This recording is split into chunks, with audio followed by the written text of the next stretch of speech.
afternoon, everyone. My name is Tom Rutherford, and I am privileged to serve as your master of ceremonies for today's festivities.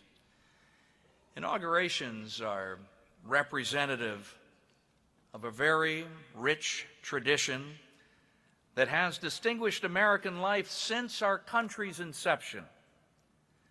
On behalf of Governor Hogan and Lieutenant Governor Rutherford, I would like to thank all of you for coming today and thank everyone who worked diligently to make this historic day happen. I'd especially like to extend a warm welcome and recognize Mr. Thomas Kelso, without whom today's ceremony would not be possible. Thank you, Tom.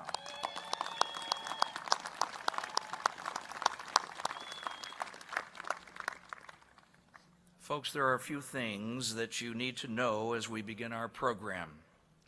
Immediately following the swearing in of our governor, there will be a traditional 19-gun salute.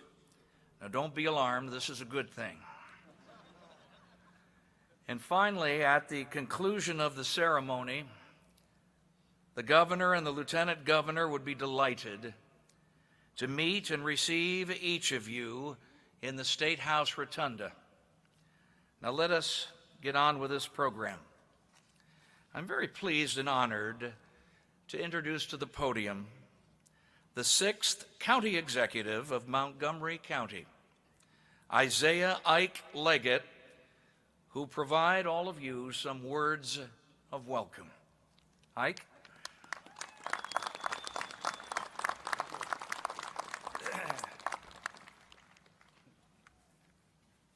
I'm honored to welcome you to the second inauguration of Governor Larry Hogan and Lieutenant Governor Boyd Rutherford. This inauguration is not an ordinary event that simply reflects pageantry and celebratory honors on the governor and lieutenant governor, but it is the official recognition and acceptance of the will of the people of Maryland to bestow governance and official authority to lead this great state at the very highest level. It should not be taken lightly.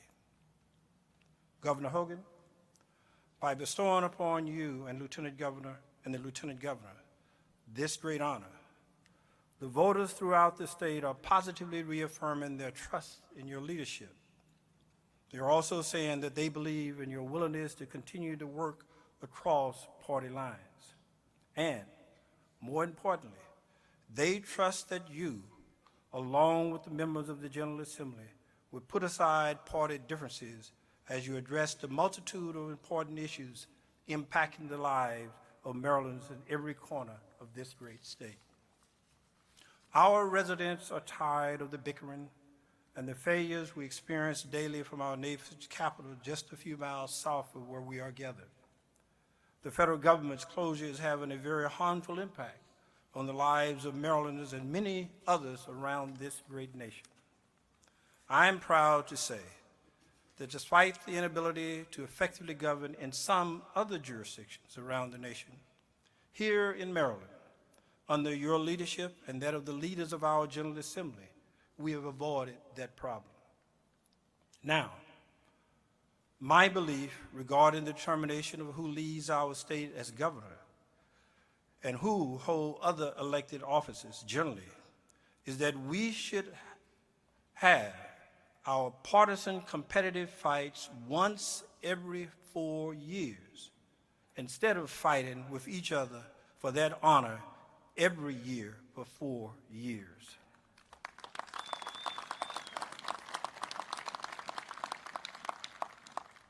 Governor Hogan, you're the only governor, your party, to be reelected to a consecutive term, and you garnered a record number of votes. That did not happen by accident. Your willingness to listen to the varied voices and concerns of all Marylanders is admired in virtually every demographic group of this state.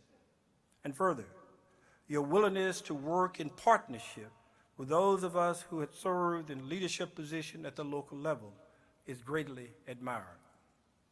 As County Executive of Montgomery County, I personally experienced your efforts to form bonds of cooperation across party lines as we work together on important issues like the Purple Line, Metro funding, Marriott headquarters relocation, and opioid addiction, just to name a few. As I reflect on my past role as president of the Maryland Association of Counties, I repeatedly heard many other local leaders across the state who expressed similar views regarding your leadership and that of members of your administration. I am convinced that those favorable characteristics of your leadership will continue to serve you and the citizens of this great state well throughout the next 4 years. Congratulations and welcome to this inauguration.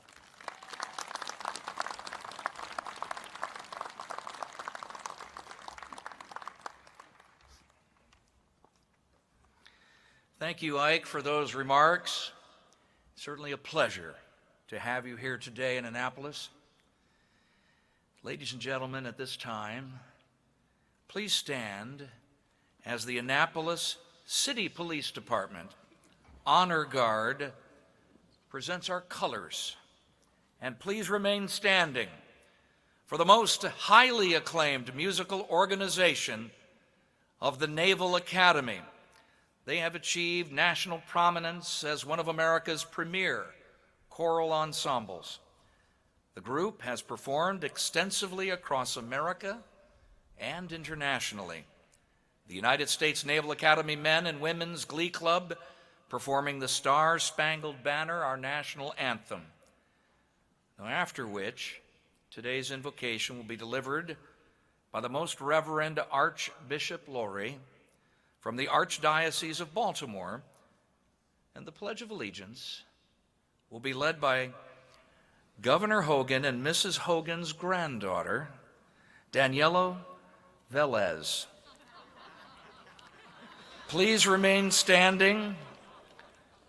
Please remain standing after the pledge for the departure of the colors.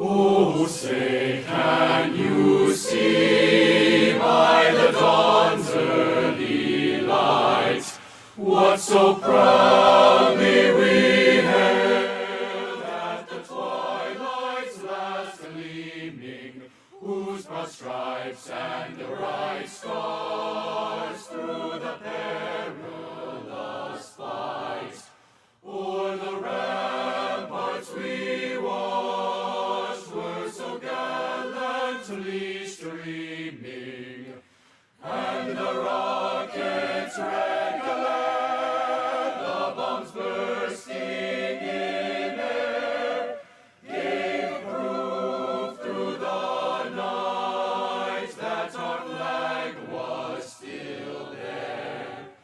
Oh, say does that star-spangled banner yet wave o'er the land of the free and the home of the brave?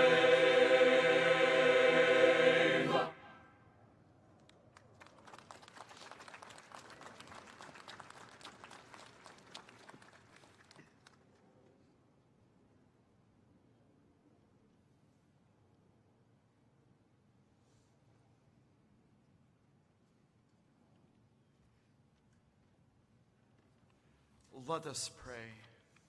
O Heavenly Father, source of all life and freedom and authority, we come before you in solemn prayer on this inauguration day of Lawrence J. Hogan, Jr., the 62nd Governor of the state of Maryland, and Boyd Rutherford as the Lieutenant Governor. We thank you for the many blessings you've bestowed upon our state, from its shores to its mountains, to its farms, towns, and cities. We ask that you continue to watch over this free state, its citizens and leaders, now and for years to come. In your goodness, bless Governor Hogan as he begins a new term of office. Pour forth your blessings upon the governor and the lieutenant governor, as well as their wives and families, as now they continue their special service to our state of Maryland. Bless them with wisdom and courage and love as they take the prescribed oath and as they recommit to bearing the heavy responsibilities of our state's highest offices.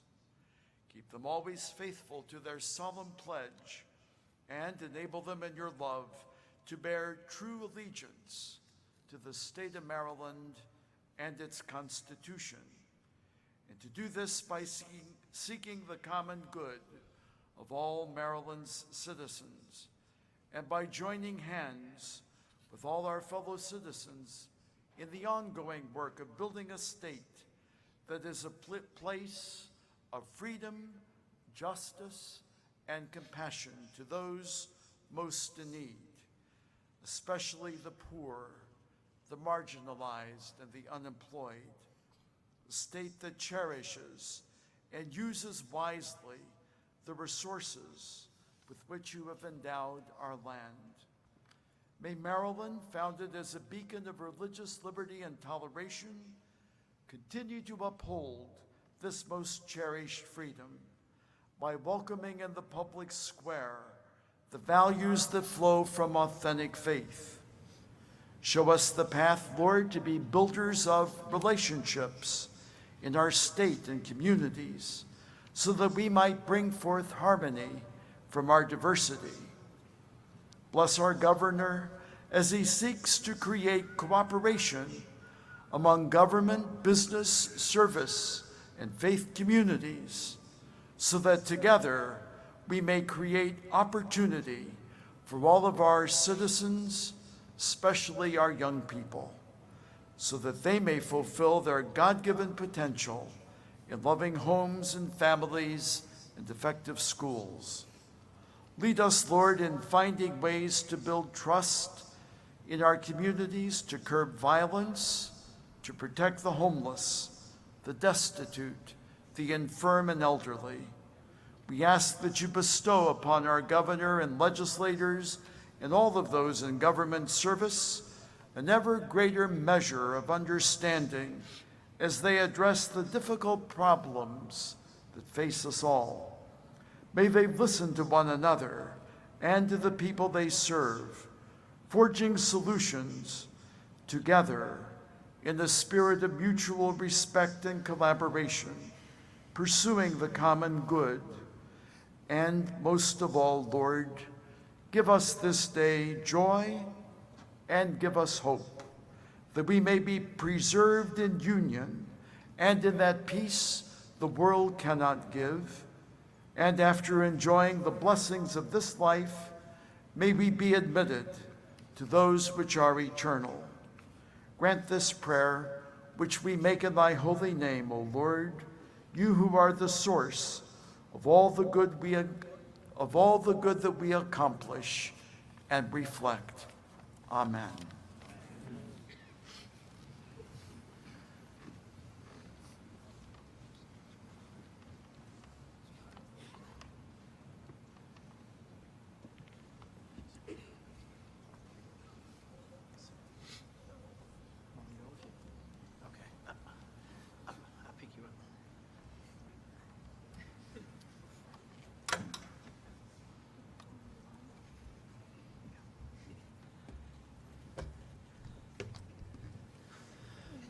Ready on three, ready? 1, 2, 3, I pledge allegiance to the flag of the United States of America and to the republic for which it stands, one nation, under God, indivisible, with justice for all.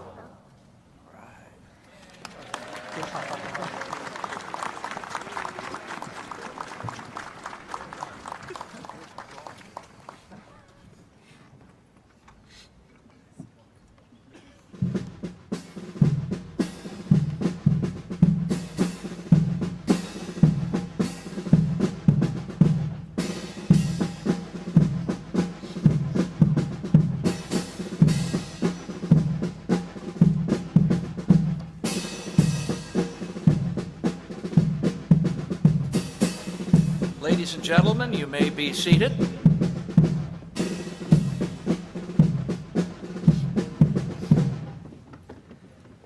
First of all, let's give a round of applause to the Naval Academy Glee Club for that resounding Star-Spangled Banner.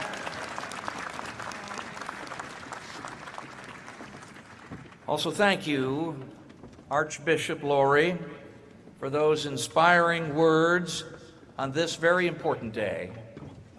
Thank you also to Daniela for leading us all in the Pledge of Allegiance.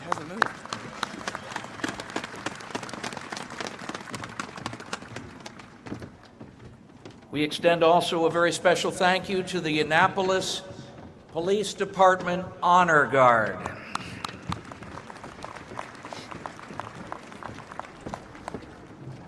To administer the oath of office to Maryland's Lieutenant Governor Boyd K. Rutherford, I am honored to introduce the Chief Judge of the Maryland Court of Appeals, Mary Ellen Barbera. At the conclusion of the swearing-in, America the Beautiful will be sung by Sergeant First Class Aaron Betts of the Maryland Army National Guard.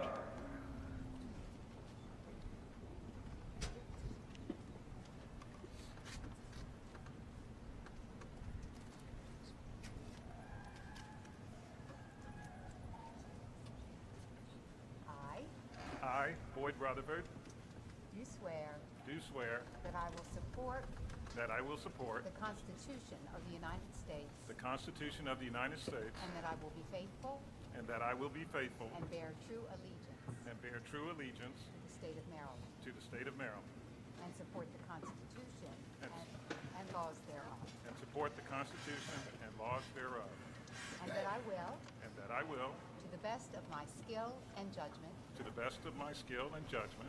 diligently and faithfully, without partiality or prejudice, execute the office of Lieutenant Governor according to the Constitution and laws of this state, and that I will not, directly or indirectly, receive the profits or any part of the profits of any other office during the term of my acting as Lieutenant Governor. Congratulations. Thank you.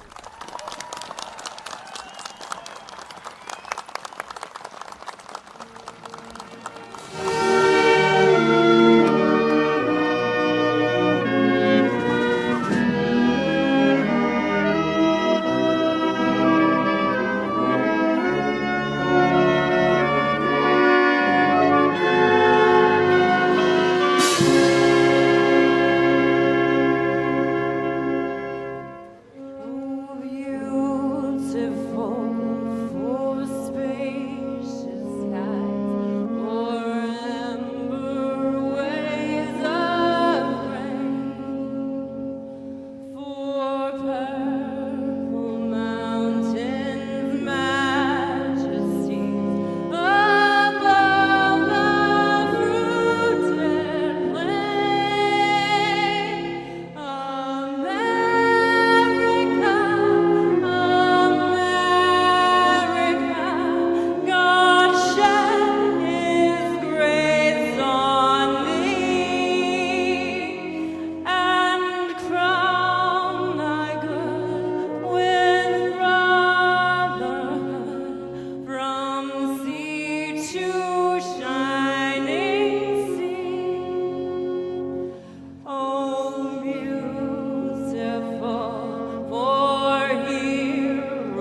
Thank you, Sergeant First Class Betts.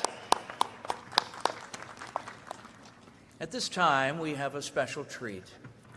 We welcome to the podium Lauren and Kristen Rutherford, who will introduce their father, Lieutenant Governor Rutherford.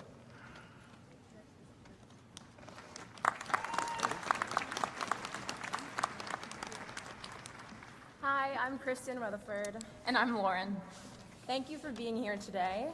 Growing up, I've looked to my dad for guidance in many areas of my life. In school, he taught me to always stay ahead and stay busy. In work, he taught me to get there early, leave last, and try to anticipate what the boss will need next. In adulthood, he taught me to never leave the house without my keys and my ID. And he's even taught me a thing or two about humor. And I know that may surprise some of you, but my dad can crack a joke from time to time, even though it's usually at my expense. I hope one day to accomplish all that my father has, and all I want is to make my parents proud. But I'm proud to be his daughter every day. We are, of course, very happy to be here this afternoon. But I don't think we could be nearly as happy as our dad. Our dad loves his job. He comes home excited to tell us about the schools he's visited, the people he's met, and everything that might be mundane but meaningful. And I should also mention, it is not lost on us that thanks to the Annapolis Sailors Triathlon that he completed, he's now the most in shape member of our family. And yet, through all of this, he has remained the same humble guy. The day after winning the 2014 election, around maybe 3 p.m., my dad called me downstairs, not to celebrate, but to meet him outside and help him rake the leaves. And that's our dad, even the day after the election. And these are the stories that don't get media attention, but capture exactly who our dad is, who he's been the last 4 years and his whole life. Hardworking, kind, and genuine. And now, it is our honor to introduce our father, the Lieutenant Governor of the great state of Maryland, Boyd Kevin Rutherford.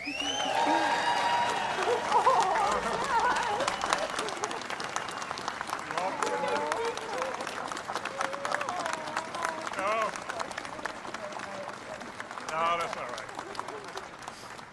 Well, 4 years ago, my son made me cry, and they're making me blubber now.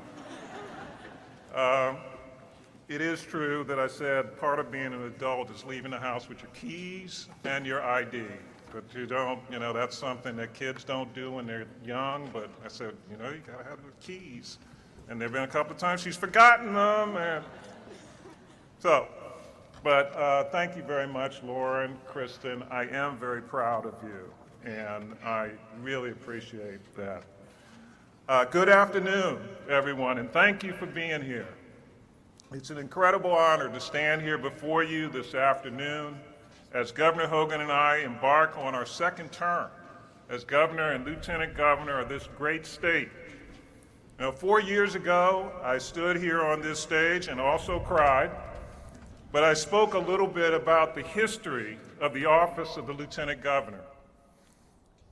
Somewhat mundane, as you all picked up on that, but meaningful fact that some folks may not know is that the office of Lieutenant Governor has only existed in Maryland in its current form since 1970. I talked a little bit about how previous administrations sometimes appeared as if there were two different administrations in the State House. And sometimes we had a lieutenant governor and a governor that had somewhat different goals and agendas. And I pledged that under our administrations, things were going to be different, that we would have a unified executive branch working together, serving all the people of Maryland. One staff on the second floor of our historic State House, working seamlessly to carry out the governor's vision, Governor Hogan's vision, for a more prosperous and a more just Maryland. And Maryland where no one is limited by the circumstances of their birth or where our children would be free to go as far and at work that their work and talent would take them. And where no one would be forgotten, no matter if you live in Westminster or Waldorf, Fairmont Heights or Frostburg, Edmondson Village or Easton or Elkton, and that's exactly what we've done. It has been truly a humbling experience and the honor of a lifetime to serve the people of this great state side by side with my good friend and the most popular governor in America, Larry Hogan. Forget about that guy in Massachusetts. We won't worry about him. Governor, I am incredibly grateful for the confidence that you have shown in me and the responsibility with which you have entrusted me. Today, more than ever, I'm reminded of my favorite quote from President John F. Kennedy that I sometimes evoke when talking about public service. He spoke of going to the moon, and President Kennedy said, "We choose to do this and other things, not because it's easy, but because it's hard. Because that challenge is one that we are willing to accept, one we are unwilling to postpone."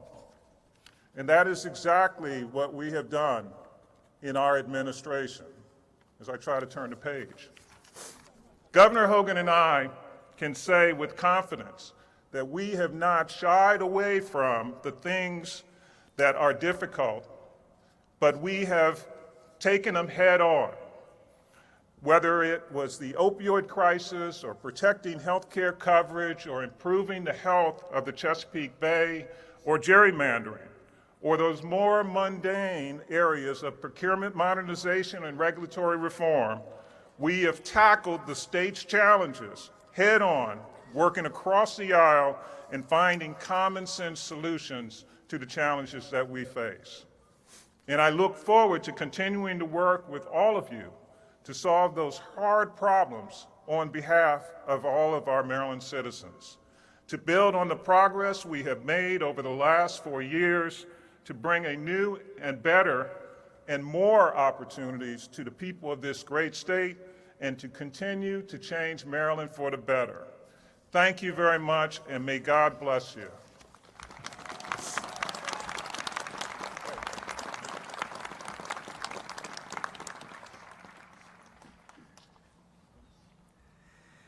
Thank you, Lieutenant Governor Rutherford.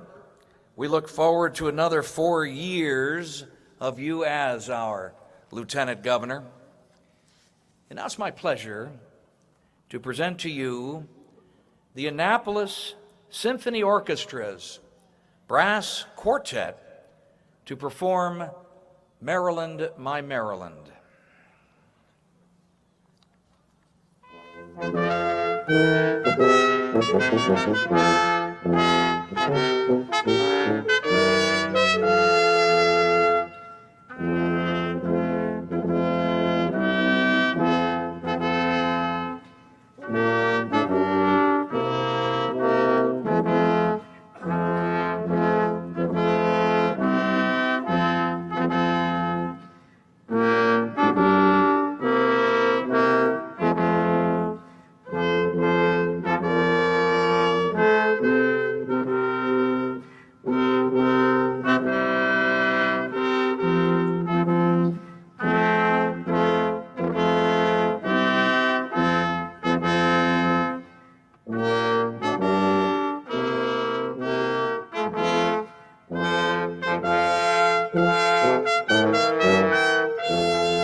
Let's give a round of applause to the Annapolis Symphony Orchestra's brass quartet.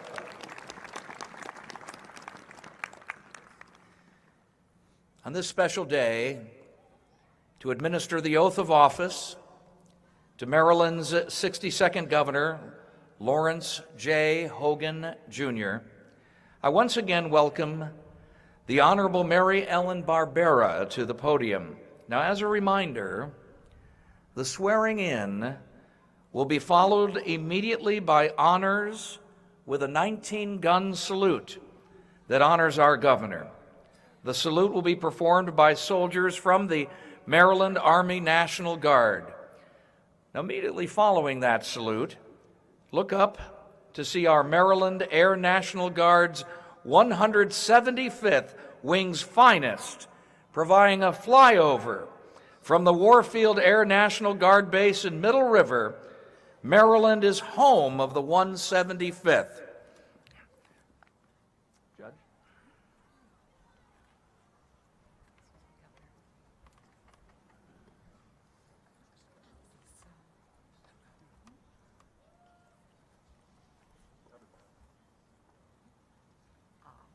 I, Lawrence J. Hogan, Jr., Do swear do swear that I will support the Constitution of the United States that I will support the Constitution of the United States and that I will be faithful and that I will be faithful and bear true allegiance and bear true allegiance to the state of Maryland to the state of Maryland and support the Constitution and laws thereof, and support the Constitution and laws thereof, and that I will, and that I will, to the best of my skill and judgment, to the best of my skill and judgment, diligently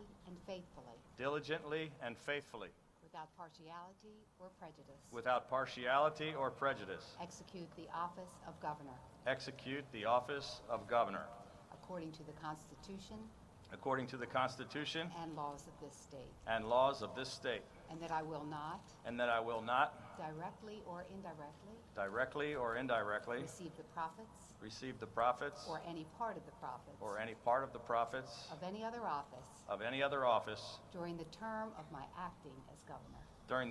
of my acting as governor. Congratulations, Governor Looking to the sky.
Ladies and gentlemen, here they come from the 175th, 4 A-10s made in Maryland.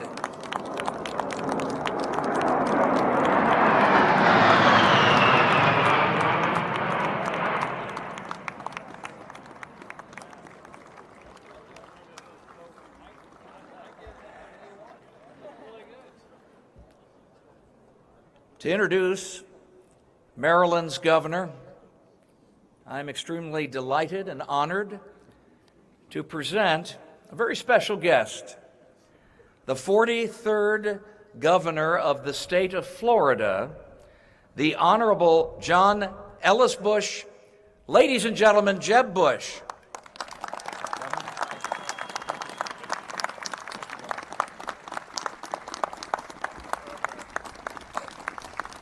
Thank you all very much. It is an incredible joy and honor for me to be here to commemorate and commence Governor Hogan's and Lieutenant Governor Rutherford's second term leading your great state of Maryland. When I left Miami this morning at 5 o'clock from my house, it was 65 degrees and sunny. I have to be honest, there are not a lot of people that I would leave paradise to come to honor, but Larry Hogan's at the top of the list. In fact, I'll tell you, watching Governor Hogan in his first term, the only thing I could fault him for is leaving my beloved Sunshine State after he graduated from Florida State University. He would have been a great governor of Florida. Larry's at the top of a list of leaders that I admire today because what's happening here in Annapolis is the antithesis of what's happening in Washington, D.C. these days. Washington is not just our nation's capital, it's also the capital of gridlock and dysfunction. And with the divided Congress, it doesn't look like things are going to get much better anytime soon.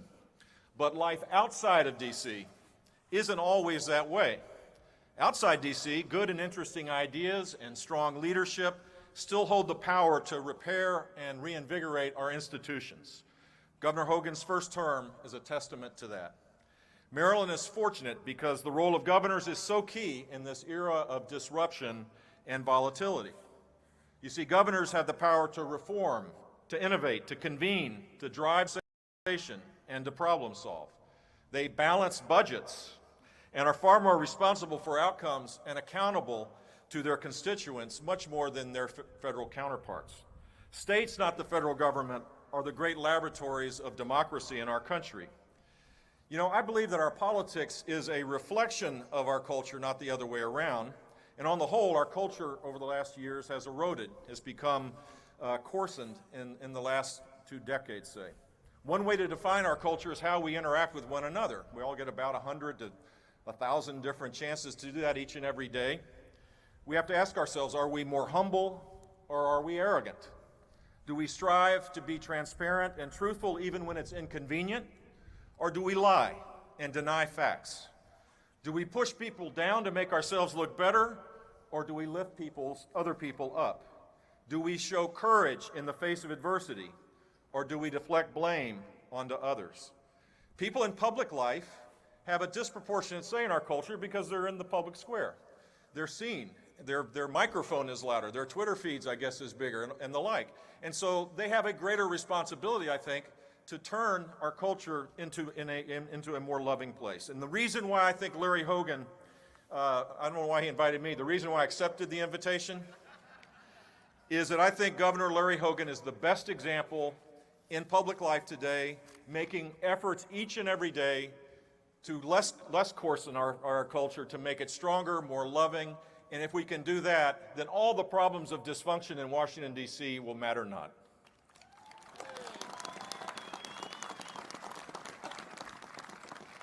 Like your governor, I learned the cumulative effect of trying to do the small virtuous things right from my parents' example. And I know your governor has a good and righteous role model in his dad, just as I did with mine. His father instilled in Larry a desire to serve others, and man, oh man, he has served well. Larry embodies the kind of strong, independent leadership America needs now. Governor Hogan has built consensus, has sought common ground. He's reached across the aisle.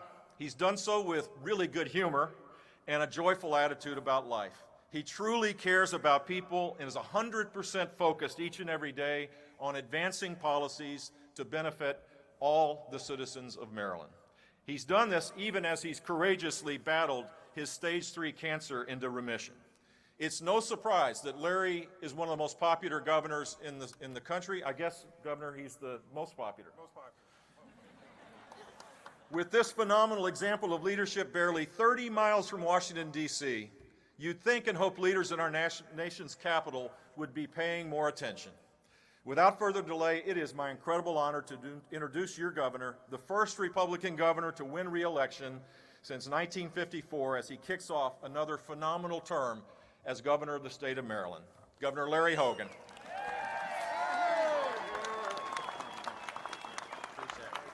Wow. Wow. Thank you all so much. Y'all look great out there. Thank you very, very much. Thank you. It is such an honor to be standing here at this historic State House where General George Washington resigned his commission as commander of the Continental Forces, and where the Revolutionary War ended with the Treaty of Paris, And it is truly humbling to be inaugurated for another term as only the second Republican to do so in the entire 243-year history of our state.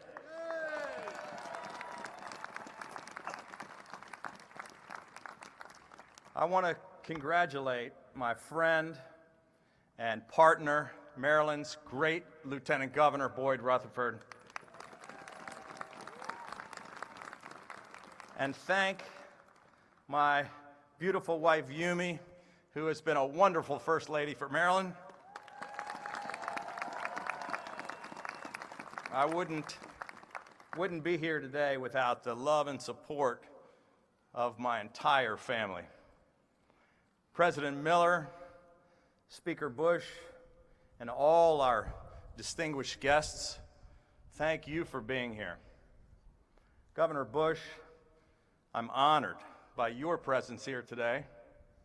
Your governorship was a model of leadership, and your entire family has been a shining example of public service.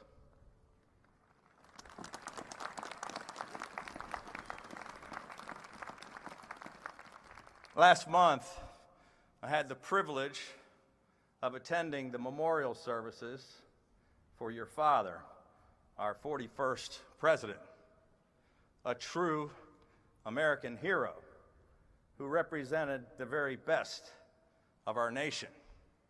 And throughout his remarkable life, he showed us the true meaning of honor, courage, integrity, and humility. And as I listened to your brother, our 43rd president, deliver his beautiful eulogy, I could not help but think back to just the year before when I lost my own dad, and I had the difficult job of delivering his eulogy. My father was proud to serve in Congress with George H.W. Bush. He served on the House Judiciary Committee during Watergate as the whole world watched the impeachment proceedings. Despite tremendous political pressure, he put aside partisanship and answered the demands of his conscience to do what he thought was the right thing for the nation that he loved. Party loyalty, he said, and personal affection and precedents of the past must fall before the arbiter of men's actions, the law itself. No man, not even the President of the United States, is above the law.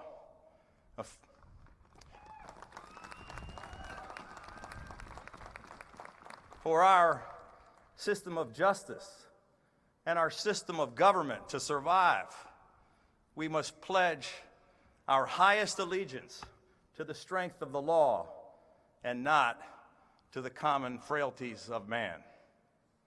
With those words, my father became the first Republican to come out for the impeachment of President Richard Nixon. Now, that decision cost him dearly. He lost friends and supporters and his party's nomination for governor that year. But it earned him something more valuable, a quiet conscience and an honored place in history. I learned a lot about integrity and public service from my dad.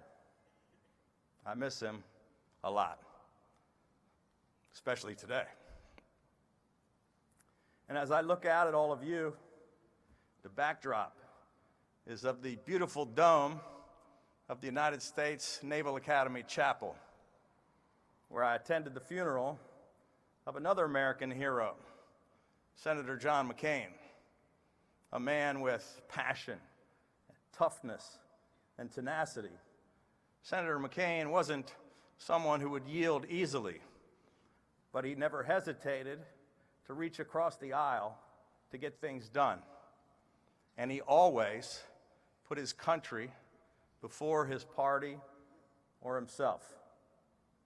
As we look back on the lives of these leaders, it makes us yearn for something better and more noble than the politics of today.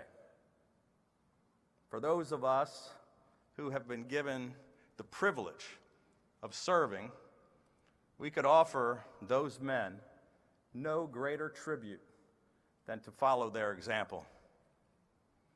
Back in January of 2015, I was humbled, eager, and frankly a little awed by the opportunity granted me by the people of Maryland to serve them as governor.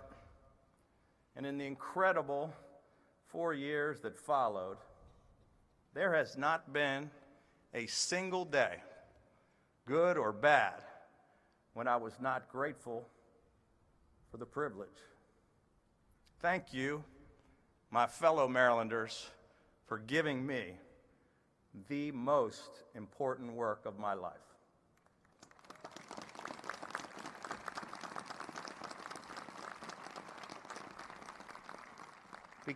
Because of the trust that you have placed in me, I pledge to you that I will keep giving this job everything I've got every single day that I am given.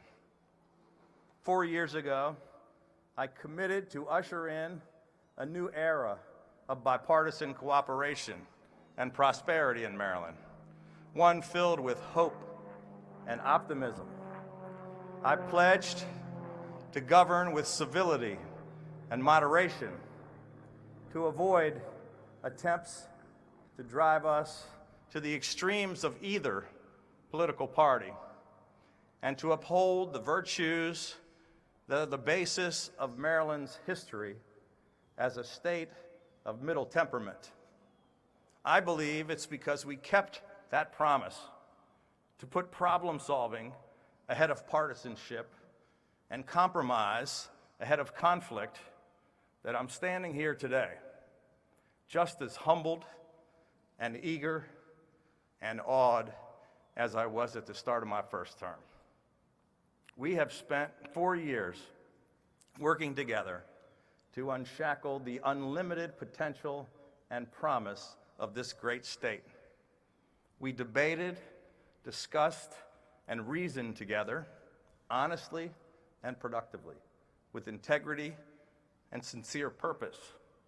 We argued without acrimony, negotiated without hidden agendas, and compromised without political posturing. We didn't demand Republican solutions or Democratic solutions.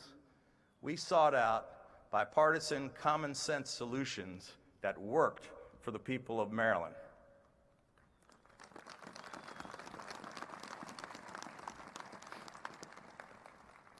We didn't surrender our principles.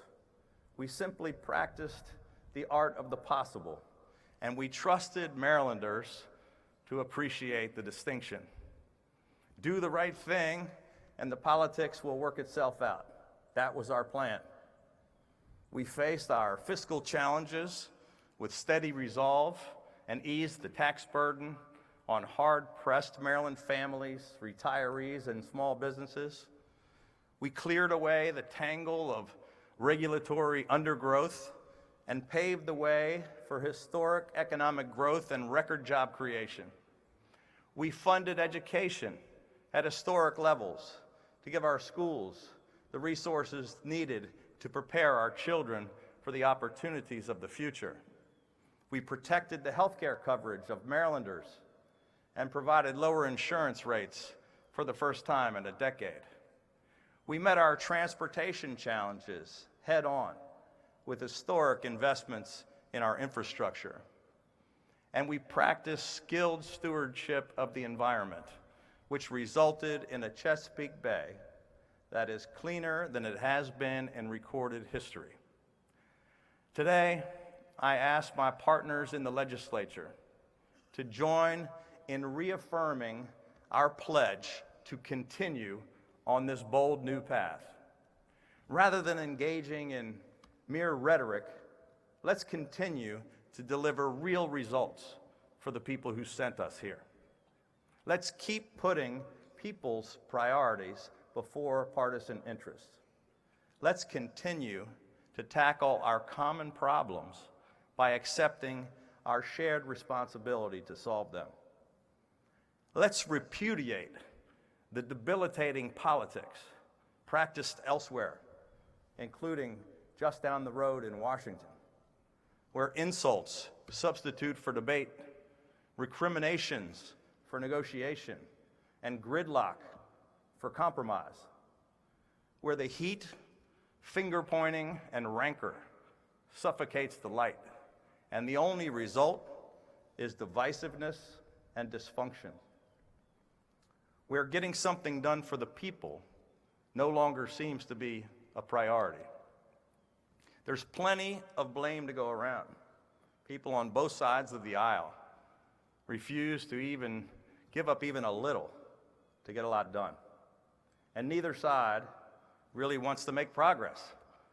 They just want to make demands and win arguments. That's not governing. That's just political theater. And most of us are sick and tired of all that drama.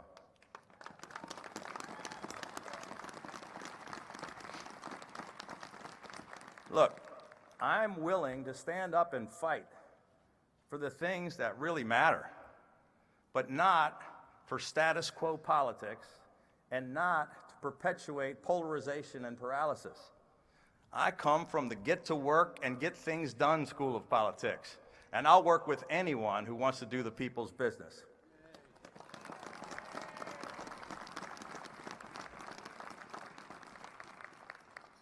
Look, we all have enough worries, stress, and drama in our private lives, don't we?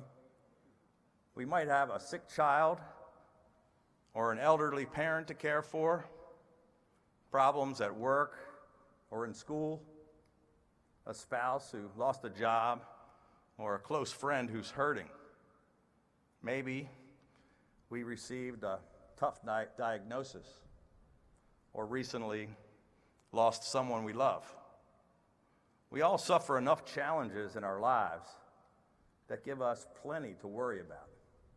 You shouldn't have to obsess over or argue constantly about angry and divisive politics. You should be able to have confidence in the character and competence of the people you elect to office, regardless of their party affiliation. You should be able to trust that we'll do our best for you to solve our problems. Those of us blessed by your trust should give you a government that doesn't act as if it's something apart from you, but one that is of the people, by the people, and for the people.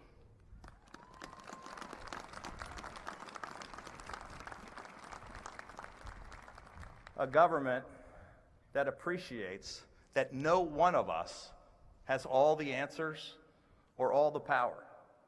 A government that tolerates contrary views among a diverse citizenry without making them into enemies or doubting their patriotism. A government that can discuss and debate with as much civility as passion, and with a view to persuade, not intimidate, to encourage, not demonize or defeat. That is exactly what we have succeeded in providing to the people of Maryland over the past 4 years.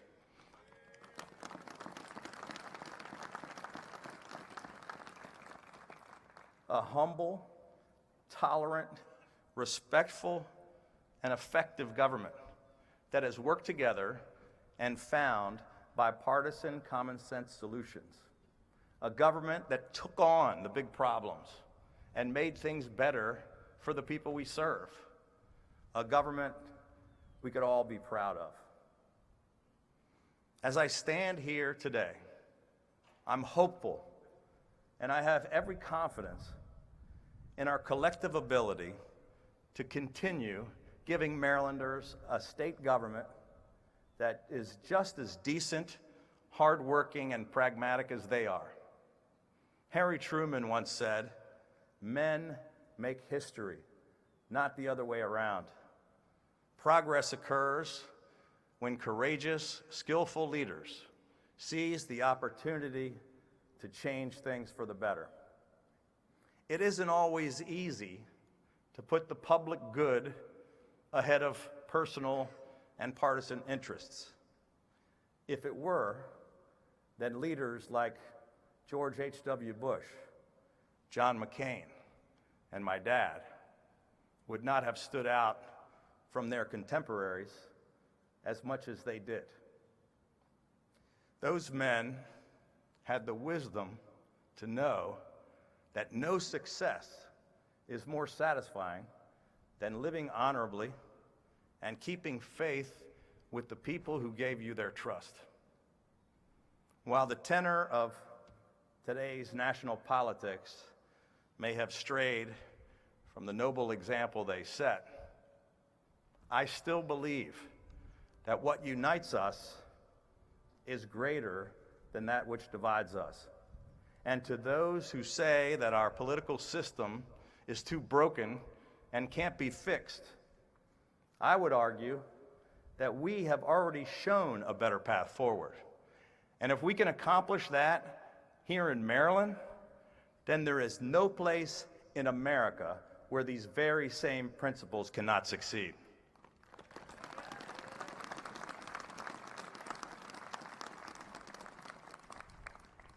So, on this historic day, in this historic place, let us once again pledge to seek that middle ground where we can all stand together.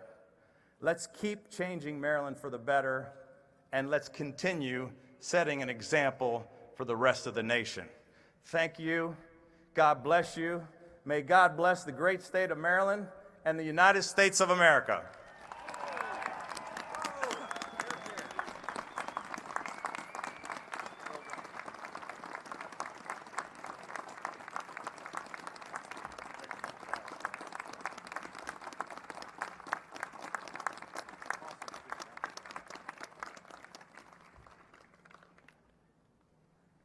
Thank you, Governor Hogan.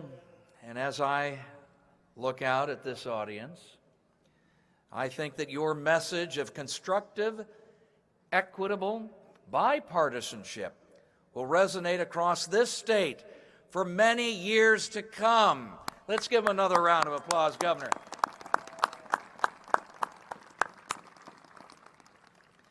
And now the benediction will be offered by Dr. Alvin C. Hathaway, Sr., who is the pastor of the Union Baptist Church. Doctor?